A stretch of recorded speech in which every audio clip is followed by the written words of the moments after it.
Isang maganda o napakagandang hapon po sa inyong lahat. Ito po si Pastor Z. Almuete ng Praise Church.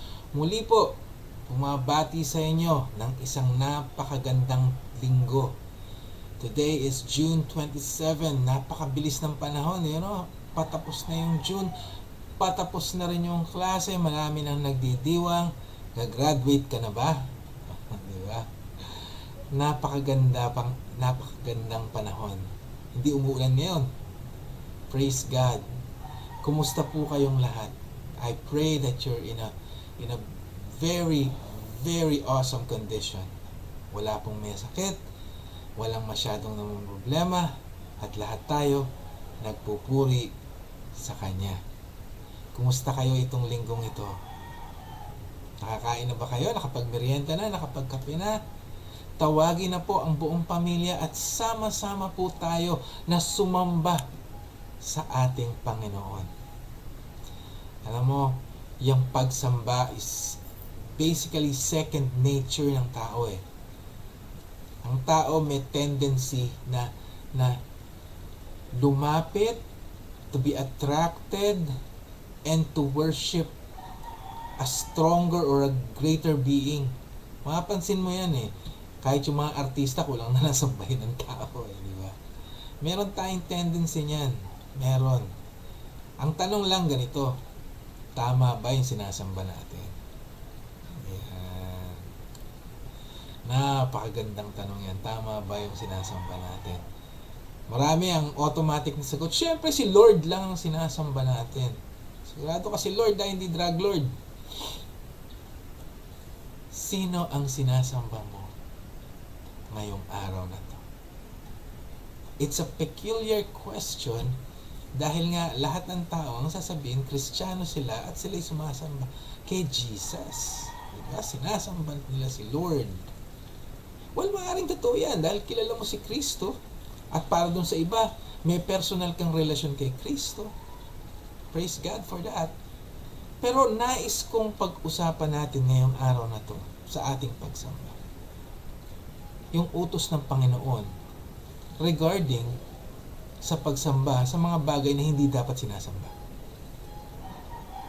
Alam mo, ang tao minsan hindi niya alam, may ginagawa na siya na mali, hindi niya pa alam na mali, lalong-lalo na pagdating sa pagsamba. Ano po ang ibig ko sabihin? Alam niyo po ba na merong uri ng pagsamba na maaaring nagagawa natin sa isang makabagong panahon. And we don't realize it, but we're already guilty of idolatry. Alam mo, itong topic na pag-uusapan natin, maaaring magalit kayo sa akin. Maaaring may magtampo sa akin. Pero ito sasabihin ko sa inyo. Hindi po ako nagpastor para mahalin lang o para kilitiin ang ating mga tenga. Ako po ay tinawag ng Panginoon para ipahayag ang Kanyang salita. Sa araw na to, ito po ang nais kong pag-aralan natin, ang Kanyang salita. A modern day idol, isang makabagong pamamaraan ng idolatry. Alam mo, dyan tayo na bubulid ng kalaban eh. Hindi natin alam, idolatry na pala yung ginagawa natin. So the question is, what idol are you worshiping today? Ay, wala po akong sinasambang ganyan, pastor. Talaga? Praise God. Pero gusto ko, himayin pa rin natin. Ano ba ang ibig sabihin ng idol? Pag sinabi mong idol o idolatry, ang unang-unang pumapasok sa isip natin ay yung may ribulto, may nililok na estatwa, a graven image na niluluhuran. Yun ang unang-unang pumapasok sa isip natin pag sinabing idolatry. I would agree with you, isang paraan yan o isang uri yan ng idolatry. Regardless kung ano yung niluluhuran mo. Diba? Idolatry yan. Pero ang definition ng idolatry is anything or everything that you put between you and God, or anything that you hold dearer or you prioritize or is more important to you than God. Kahit anong bagay, sino o ano na inilalagay mo sa pagitan mo at ng Diyos ay idolatry. Pag ang isang bagay na yon ay mas inuuna mo o binibigyan mo ng oras, binibigyan mo ng panahon, pera, at atensyon, sa halip na ang Panginoon, ang tawag doon, kaibigan at kapatid, ay idolatry. Isang Diyos-Diyosan. Diba? Alam mo, didiretsahin kita. Meron isang uri na idolatry na maaaring guilty tayong lahat. Isang uri ng idolatry na kumakalat at kumakapit sa bawat isa. Parang COVID-19 yan eh. Hindi ko lang alam kung may vaccination para dito. Pero lahat tayo could be infected. Ano po yun? Social media? Internet? Bakit ko nasabi? Ano ba ang mga senyales, di ba? Na ito ay guilty tayo nito. Ano ba ang mga senyales na itong mga bagay na to ay ginagawa natin? Kung babasahin po natin ang Exodus chapter 13, verse 17 to 22. Babasahin ko po ang Exodus chapter 20, verse 4. Ano po nasabi yan? You shall not make for yourself an image. Hindi ka gagawa ng isang imahen. In any form, of anything in heaven above, or the earth beneath, or in the waters below. Hindi ka gagawa ng kahit na anong imahen na may kawangis sa langit, sa lupa, o sa tubig. You shall not bow down to them or worship them. For I, the Lord your God, am a jealous God. Hindi ka luluhod, hindi ka sasamba, dahil ako ay isang selosong Diyos. Punishing the children for their sin of the parents up to the third and fourth generation of those who hate me, but showing love to 1,000 generations of those who love me and keep my commandments. Big deal sa Panginoon. Kaya nga sinama niya sa 10 Commandments eh. Yung mga idols, yung mga graven images, yung mga imahen. Pero hindi lang nga graven image ang idol. Hindi lang yun ang imahen. Hindi lang yun ang isinasamba natin. Meron tayong sinasamba. Meron mga bagay tayo na sinasamba na hindi nililok. Anything na inilalagay natin sa pagitan natin at sa pagitan ng Diyos ay sinasamba natin. Maaaring trabaho yan. If you're prioritizing your work more than God, you don't even have time to worship God. You don't even have time to read His Word. You don't even have time to serve Him. Ang bukang bibig natin palagi busy po ako.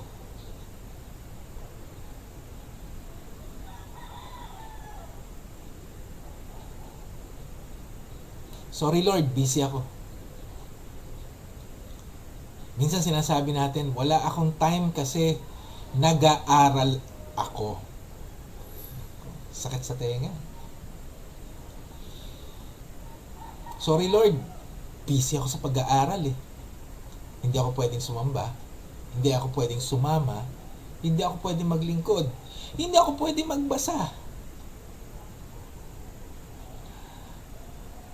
Sorry Lord, may biking ako sa linggo. Biyahe kami ng Cavite. Biyahe kami ng Tanay. Hindi ako pwedeng sumamba sa'yo. Panoorin ko na lang sa Lunes. Di man lang sinabi yung no? Panoorin ko na lang mamayang gabi. Lunes pa talaga Marami tayong bagay na mas inuuna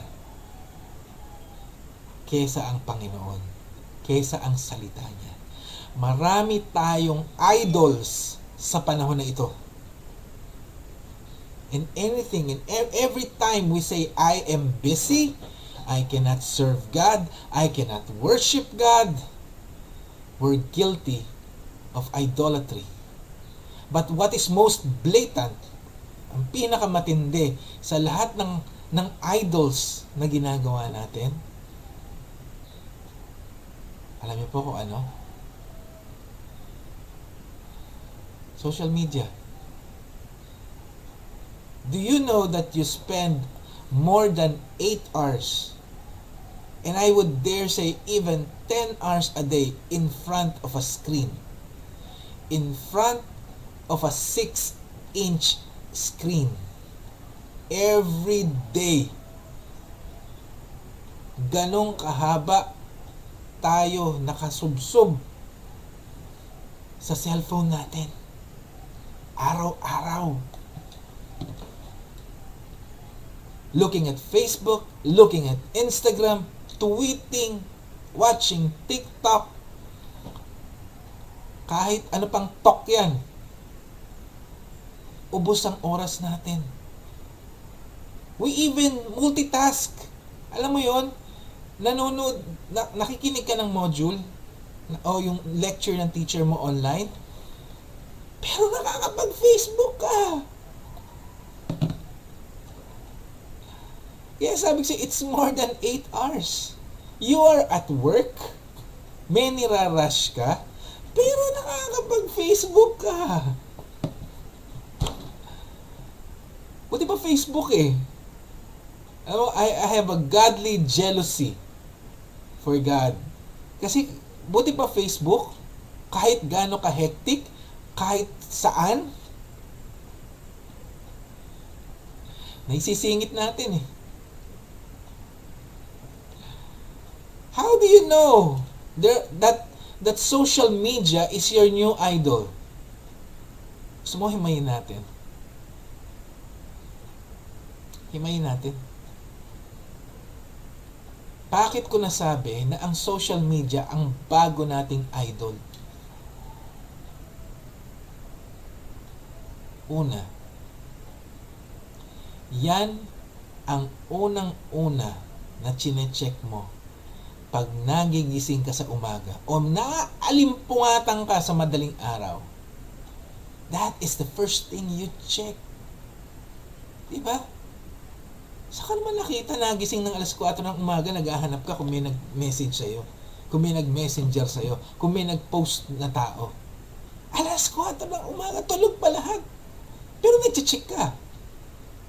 Diba? Pagdilat pa lang ng mata mo, hinahanap mo na yung cellphone mo. Kasi kung pungas-pungas pa, asan cellphone ko? Ay, nakalimutan ko i-charge.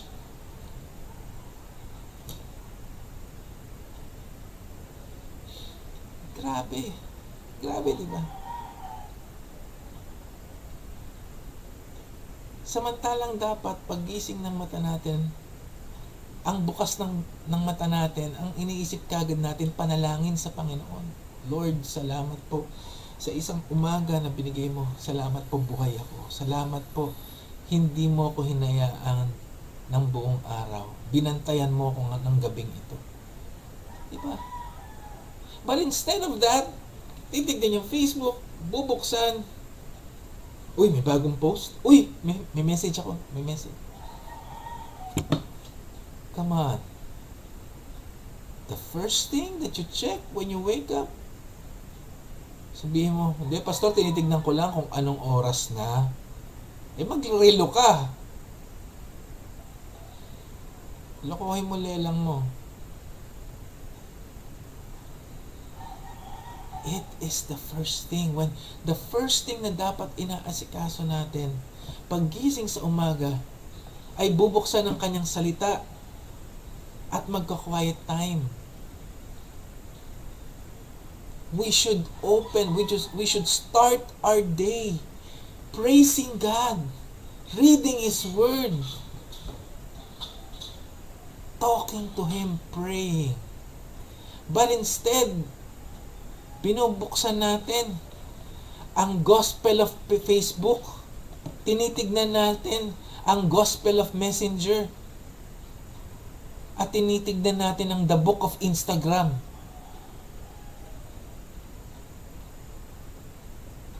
Kaibigan, there is something so wrong with us that the first thing na hinahanap natin every moment na magigising tayo ay yung cellphone natin at checkin natin ang Facebook. Social media is our God if it's the first thing that you check when you wake up in the morning. Ganyan ka ba? Tanungin natin yung sarili natin. Ganyan ka ba?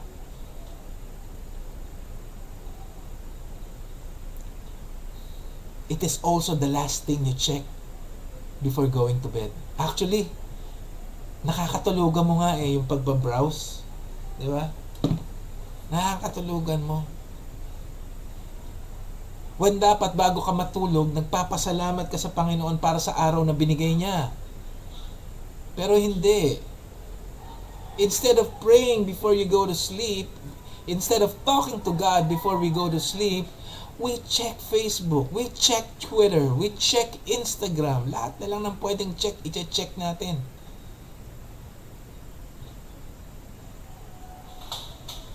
Buti, alam mo, buti pa yung mga influencers sa Facebook.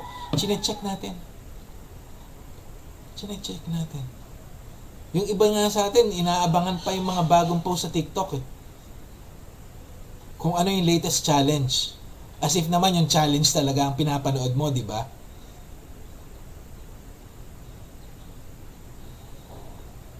Kaibigan, ang simula ng umaga natin at ang pagtatapos ng gabi natin, dapat yan binibigay natin sa Panginoon. But instead, binibigay natin kay Almighty Facebook. Spending more than 8 hours a day. And yet, itong worship service na to na halos wala pang 1 oras, hindi ka mapakali dyan sa inuupuan mo, isinasabay mo pa yung Facebook habang nanonood ka sa akin.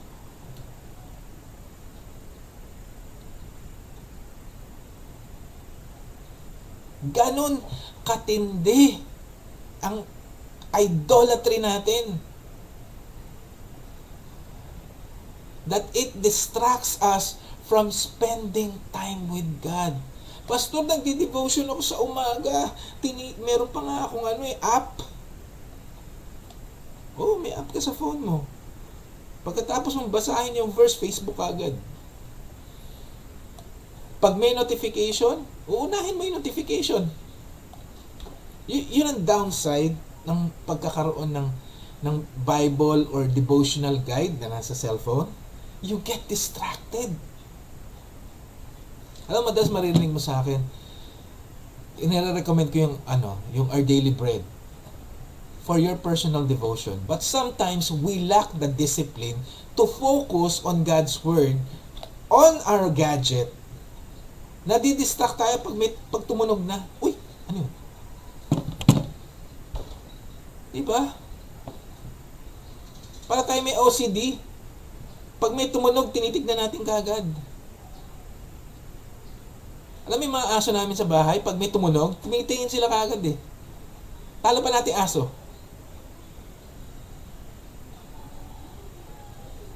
How can we spend more than 8 hours a day looking at a screen, browsing at other people's life that actually makes you feel so bad?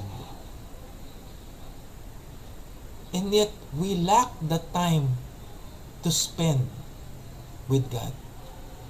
Hindi ka makaupo kahit 30 minuto sa harap nitong gadget na to para mag-worship.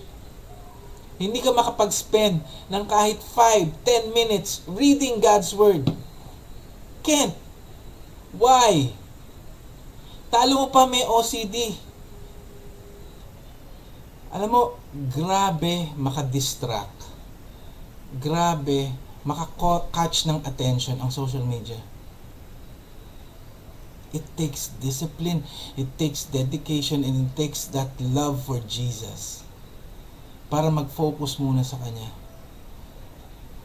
Kaibigan, your social media is actually distracting you from God.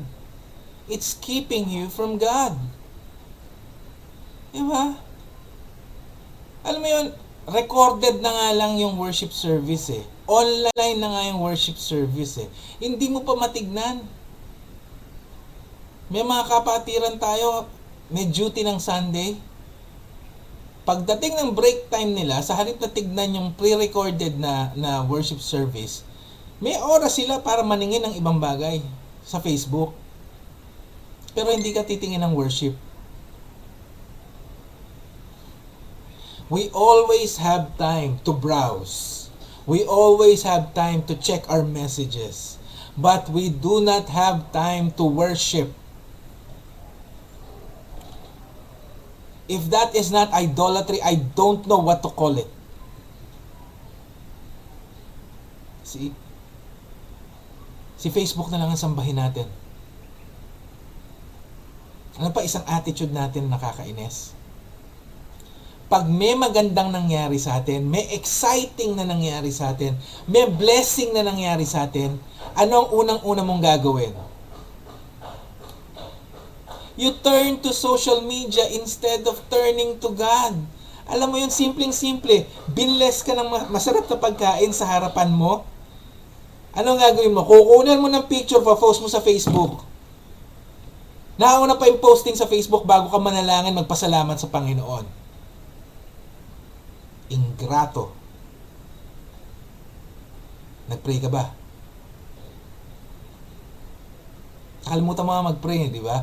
Pero hindi mo nakalimutan i-post yung kakainin mo sa Instagram.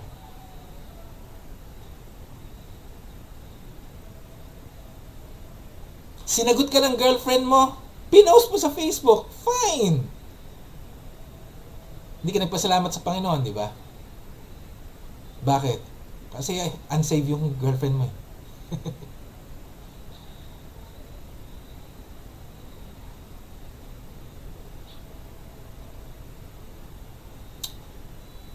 May problema ka? Anong ginagawa mo? Facebook. Pa-post mo. I am struggling today. I am very disappointed today.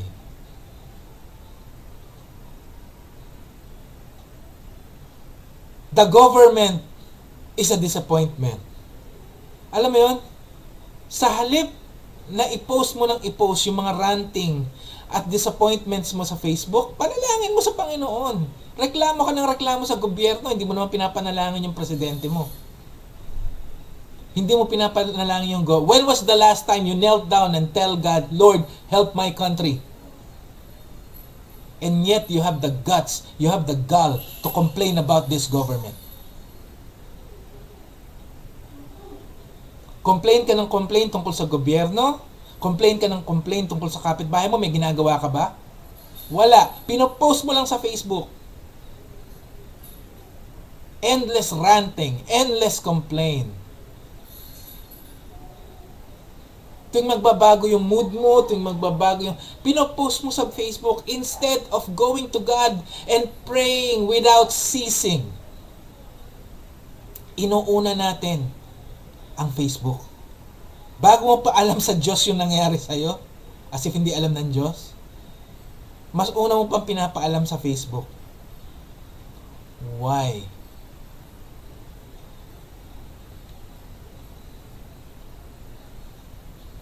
Bakit kaya? You know why? Because you care more about what your followers think, what your friends think, than what God thinks. Mas gusto mong ipaalam sa ibang tao. Gusto mo yung sympathy nila, yung like nila. Gusto mong makita na alam ng buong mundo kung ano yung pinagdadaanan mo. Walang pakialam ang mundo sa piyag. Chismisan ka lang yan. Mas dapat nakakaalam niya ng Panginoon. Bakit? Ang mundo ba, ang kaibigan mo ba, masusolusyonan yung problema mo? You're barking at the wrong tree, boy.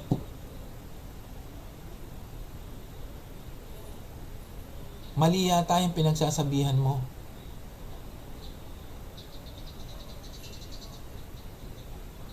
Nagre-rebelde ka sa parents mo, sa mo dinadaan. Sa Facebook,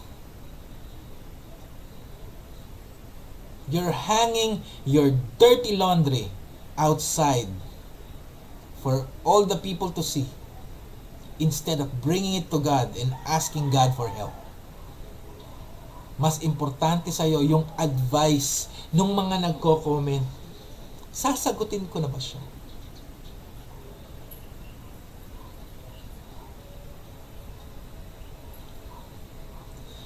We are living in an age where the level of happiness and the level of our self-worth, pahalaga sa sarili, respeto sa sarili, mood, ay nakadepende sa number of likes. We are so into perception ng ibang tao. We are so focused on what other people would think of us, of their approval. Kaya hinihintay mo palagi yung like na yon sa post mo kaysa sa approval ng Panginoon. And I'm telling you this. This is idolatry. Dahil mas iniintindi natin ang ibang bagay, ang ibang tao, kaysa sa Panginoon. I'm telling you, my friend, God is a jealous God. Don't make Him jealous. You wouldn't like Him when He's jealous. Pero come to think of it lang. Is social media really the idol? I've been talking here for almost 30 minutes, clamoring about how social media is stealing our attention from God. But is it really social media that's doing this? I'm a marketing practitioner. I do social media work. I manage social media accounts. And I'm telling you this. Social media is just a tool. Parang ano yan eh, parang espada, parang baril. Di ba?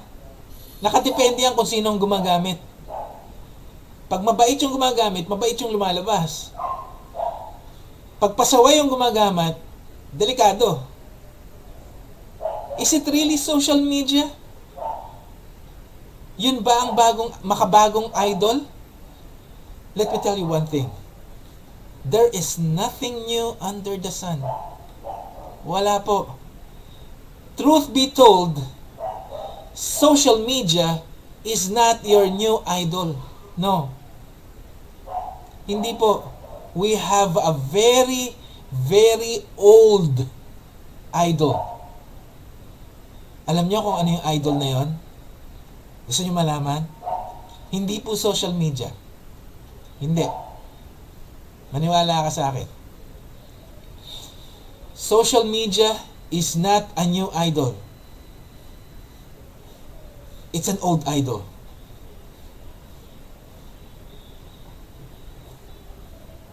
You are the idol. Me. Me. Me. Me. Bakit ko nasabi yan? Number one, nobody told you to do it. Wala naman nagsabi sa'yo na gawin mo eh. Bumabad sa Facebook? Wala naman nag-uutos sa'yo eh. Wala. Wala nagsabi sa'yo na mayat-mayat checkin mo yung Instagram mo. Wala nagsabi sa'yo na pag linggo, ubusin mo yung oras mo, kakapanood ng video sa YouTube. Walang kinalaman ng social media doon. They are there. someone is making the decision. It was an intentional decision on our part. Tayong may gusto. Ginusto natin yan. Bakit? Self-gratification. Anong ibig sabihin ng self-gratification? Nag-e-enjoy ka. Una. Diba? You're enjoying yourself. It's a form of entertainment. Number 2. Ano yung number 2? Bakit self-gratification? You seek approval from other people. Papansin ka sa Tagalog. Gusto mong mapansin ka. The mere fact that you're posting it on Facebook, yung iba, ang intention nila to share the blessing. Ikaw hindi. Nagpapansin ka. Deep down, the reason is in your heart. Bakit mo kailangan i-post yung awayan nyo? Naghahanap ka ng simpatya sa ibang tao. Aren't you supposed to be asking God for help? Diba? Self-gratification. Kapatid, however you place it, in whatever angle you look at it, we are guilty of idolatry. Don't blame Facebook. This one is on us. Tayo to. Tayo ang may kasalanan. Tayo ang idol. Bakit? Ginagawa natin ang gusto natin. Mas inuuna natin ang sarili natin kaysa ang Diyos. It's a personal decision. It's an intentional decision not to worship on Sunday. Spend a lot of time looking at Facebook instead of reading God's Word. Harapan. Face to face. We are telling God, ako muna. Hindi ikaw. Ako ang masusunod sa buhay ko.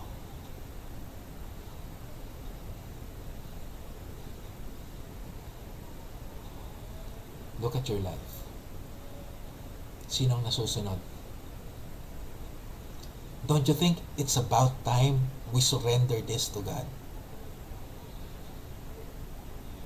Kapatid, don't you think it's about time that we repent? Pagsisihan natin to. Malaking kasalanan ang idolatry. Napakalaki. And we are so guilty with it. Humingi tayo ng tawad sa Panginoon. Lord, patawarin mo ako. Mas inuuna ko ang gusto ng laman ko. Mas inuuna ko ang gusto ng sarili ko kesa sa'yo. We are guilty. However you put it, however you rationalize it, we are guilty. And worse, ginagaya ka ng mga anak mo. We are being bad influences to our own children. Tas magagalit ka, sabi niya, Ma, later na, mamaya na, Ma, wait, mamaya na. Galit na galit ka, pero ginagawa mo sa Diyos yun eh. Bakit? Kasi naka-Facebook ka.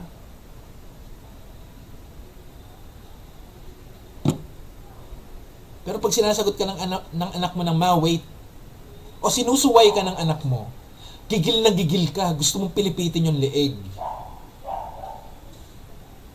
But we are doing it to God. Brothers and sisters, it's about time that we kneel down and we ask God, Lord, forgive us. Repent.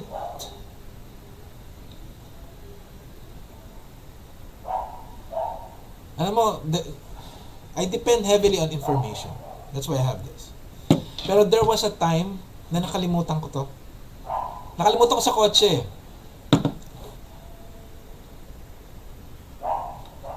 Hindi ko nabalikan. And that is the most refreshing day that I ever had. Stress-free. Walang distraction. Nakaka-focus ako.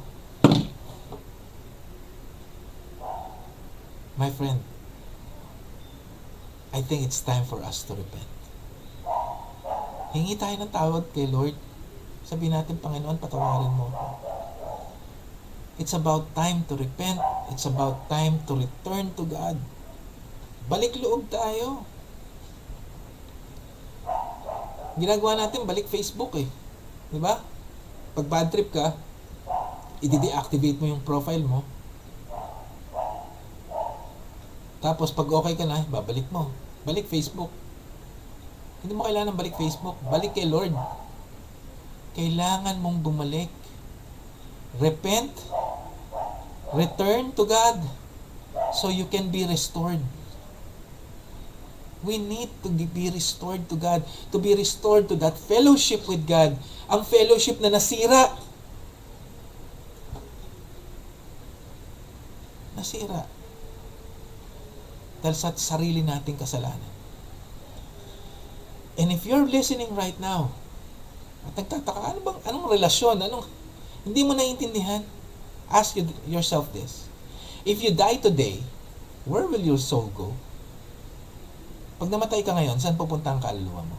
Pag hindi mo alam ang sagot, at ang sagot mo ay tungkol sa relihiyon, wala ka ng personal na relasyon na pinag-uusapan natin dito. This is not a high-handed statement. This is a warning. This is a reminder. And God is telling you this out of love. You know why? Because God is waiting for you. He wants you to go to Him, repent of our sins, and ask Jesus in your heart as your Lord and Savior. Kaibigan, dahil sa kasalanan yan, and number 1 in the list is idolatry. Nahiwalay tayo sa Panginoon. At dahil nahiwalay tayo, ang sabi ng Biblia, for the wages of sin is death. Hindi lang kamatayan itong katawang ito, kamatayan natin sa dagat-dagatang apoy, sa impyerno. But God doesn't want you to go there. He gave His only begotten Son to save you, Jesus Christ. He gave Jesus Christ as payment, as the last sacrifice for sin. Binayaran niya ang kasalanan mo, past, present, and future, para iligtas ka, para ma-restore yung relationship mo sa Panginoon. Manumbalik, maging anak ka ng Diyos. Pag tinanggap mo si Kristo, makakasama mo siya habang panahon. Hindi forever. Hindi forever. For all eternity. Makasama mo siya sa habang panahon, pang walang hanggan, sa kalangitan. Gusto mo ba yon? Kung gusto mo yon, the Bible says we need to repent. May tayo ng tawad sa kasalanan natin at tanggapin natin si Kristo sa puso natin na siya lang ang tanging tagapagligtas. Hindi relihiyon, hindi mabuting gawa, hindi. Why? Jesus already died on the cross. He paid for the sin. Bayad na. Tatanggapin mo na lang na siya ang tagapagligtas mo para manumbalik ka sa Diyos at maibalik yung relasyon na yan. Just bow your head, close your eyes, and accept Jesus in your heart. Pray to Him. Tell Him, Lord, I am sorry. Forgive me of my sin. I accept you as my Lord and Savior. I accept that wonderful gift of eternal life. I want our relationship to be restored. And I'm praying this in the name of Jesus. Bakit in the name of Jesus? Dahil lahat ng hingin mo sa kanyang ngalan, ibibigay niya ayon sa kanyang kalooban.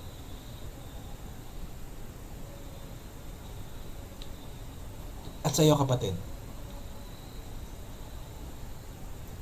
if we are guilty of idolatry, God is waiting for us. He wants us to repent. He wants us to return. And He wants to restore us. What are you waiting for? Ano hinihintay mo? Lapit na. Hinihintay ka na ni Lord. Huwag mo nang patagalin. Shall we pray? Heavenly Father, we come to you. We thank you, Lord God, for calling us out. We thank you so much, O Lord God, dahil ipinakita mo sa amin kung anong kasalanan meron kami. Patawarin mo po kami, O Diyos. Patawarin mo po kami.